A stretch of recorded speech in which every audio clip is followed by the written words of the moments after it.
This week on LSMN Overtime, we've got volleyball playoff scores. We'll highlight the biggest football rivalry in LISD, and we'll meet a school police officer who's a big sports fan. Thanks for joining us this episode of LSMN Overtime. I'm Tori Stevens. Let's get right into some football. Last Friday, Marcus and Lewisville went head-to-head in the Battle of the Axe. In the first 2 quarters, both teams fought for yards. Lewisville's Brent Allen and Damian Martinez had a strong half, but Marcus led at halftime 10-7. In the third quarter, Marcus scored 2 touchdowns in a span of 17 seconds, thanks to Nick Peters and Gavin Ward. This helped propel them into the lead, and eventually, Marcus beat Lewisville 40-27. This means the Marauders get to hold on to the Axe for another year, and more importantly, they are now first place in district with a 5-game win streak. LHS is currently sitting at second.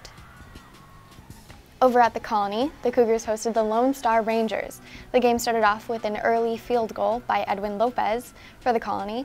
The lead was quickly countered by a touchdown by Lone Star's Evan Stein. The Rangers carried their momentum throughout the game, earning 5 more touchdowns. Lopez added another field goal. Lone Star defeated the Cougars 49-6. Hebron Hawks hosted Plano West. The Wolves started off strong, scoring the first touchdown, but the Hawks fought back with a touchdown by Coda Bridges. Ending the first quarter with a score of 6-14, the Hawks kept going strong, scoring another touchdown.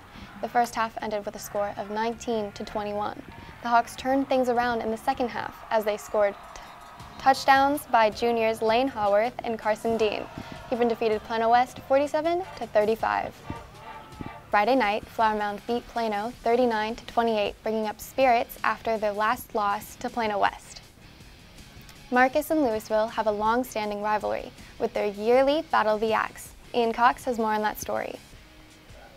Something that was created by is a collaboration between our student council sponsor here at the time, what is Nancy Jones. She and the student council sponsor over at Lewisville High School got together and created this. And so Miss Jones went to Decatur High School, and Decatur High School did it. So she brought it here for us. So another school did it, and we thought it was a good idea.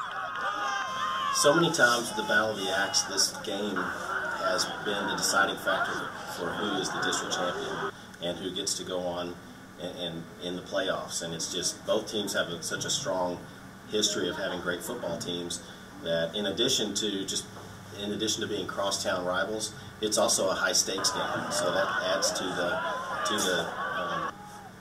the history of the game, but also to the importance of the game every year. I guess the next biggest tradition next to the game itself would be our blackout pep rally.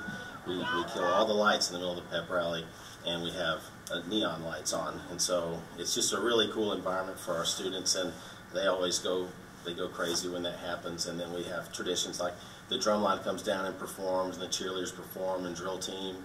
And so the pep rally would be one of the biggest traditions that we have in addition to the game itself. I'll say the favorite tradition now is the old school rules. Having the axes in the stands. Oh yeah. The blackout pep rally. Probably the pep rally. Yeah. And if we win, that's always the best part. They usually have like spirit days. I like the spirit days. I think they're fun. From burning an M in our field at Lewisville High School to planes flying over. Moving on to volleyball, last week ended district play with a 3-way tie. In the first district, 6-6A Flower Mound finished 36-6 overall, while Marcus was 30-7.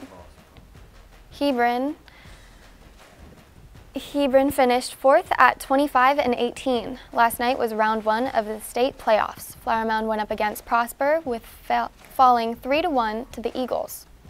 Marcus matched up with McKinney Boyd. The Marauders won 3-0. They'll take on Arlington Martin Friday night. Hebron played against Geyer, winning 3-2. Next, Hebron plays Arlington Friday night. Colony lost to Frisco Reedy 3-0. Recently, it was confirmed by the UIL Council that this year's water polo season has been pushed back until fall of 2022. The original plan was to push it until this current season, but due to COVID, UIL thought it would be safer to further delay the start date. This is sad news for our seniors, but best of luck to next year's water polo teams. Flower Mound's Student Resource Officer is one of the school's biggest cheerleaders. Bishop Franklin has more on that story. Officer has been at Flower Mound for 8 years, and he loves showing his school spirit. My last 14 years have been at Flower Mound Police Department, and this is my 8th school year at Flower Mound High School as the SRO.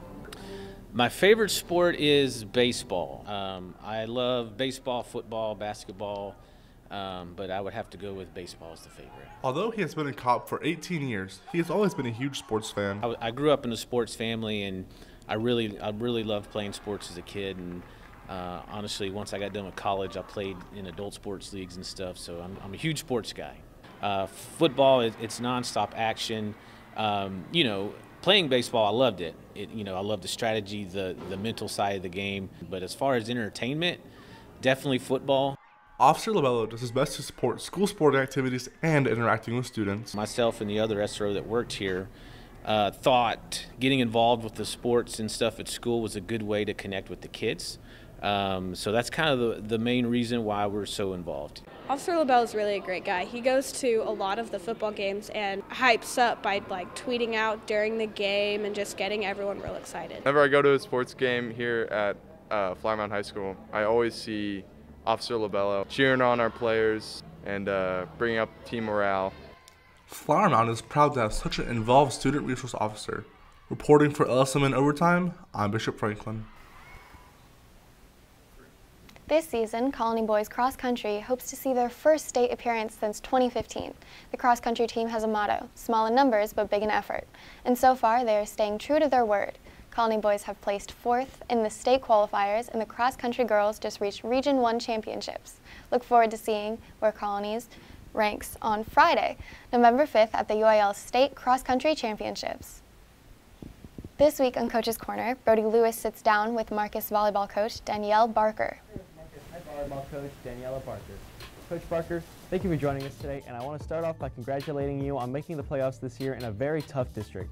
You've been ranked in the top 10 for state the entire year, but so has Flower Mound and Plano West, who finished number 1 and number 2 in district ahead of you. What has this season been like trying to stay so close with such a difficult competition? You know, this season's been really high level. We've been playing so many really great teams, and actually it says that Flower Mound and Plano West finished before us, but we actually three-way tied for first. And that's just how the seeding came out. But we all beat each other once and all lost to each other once. And so it's been a crazy district. Our teams are so equally matched, you just don't know what's going to happen any given night. And I think we kind of proved this district, and these girls have been working really, really hard all year. And does your performances against Flower Mound and Plano West this season give you much of a confidence boost going into the playoffs? Oh, definitely. It really helps the girls actually see their hard work come to light and that they are just as talented, because Marcus gets overlooked all the time. You know, it hasn't been a volleyball powerhouse since 2011, and so sometimes they don't necessarily believe it themselves, but then, you know, having a successful year last year kind of helped them believe, and then this year actually seeing that they are just as good as the other teams really gave them that confidence, and I think it'll really roll over into our game tomorrow. Right.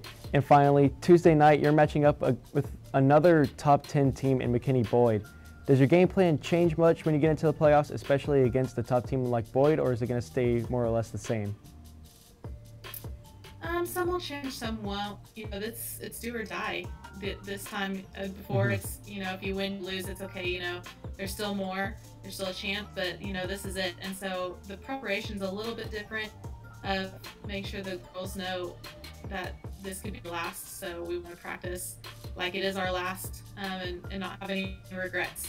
But then on the other side, a lot of it's going to be the same, because what we're doing clearly is right. So we don't want to change too much, but let the girls know that, you know, this is it. So make sure that whatever it is, if we're playing one game, if we're playing 7 to the state finals, that we're giving everything we have. All right, well, that's all the time we have this week. Coach Barker, thank you for joining us, and good luck to you and your team in the playoffs. Thank you so much. Week's spotlight goes out to Nick Evers and Walker Mulkey, a quarterback and wide receiver combo out of Flower Mound. quarterback Evers, a Florida commit, has a 66% completion rate with almost 1,700 yards and 11 touchdowns and only 1 interception. Meanwhile, Mulkey has 46 receptions with 927 yards and 7 touchdowns on the season. The duo combined for 63% of the passing touchdowns this year for Flower Mound. Since Evers is a senior, it's the last year for this killer combination for the Jags. It should be fun to see how they finish the season out. For LSMN Overtime, I'm Brendan Selke. That's all the sports news for this episode. Join us next time for more information on what's happening with sports around the district. I'm Tori Stevens, and thanks for watching this episode of LSMN Overtime.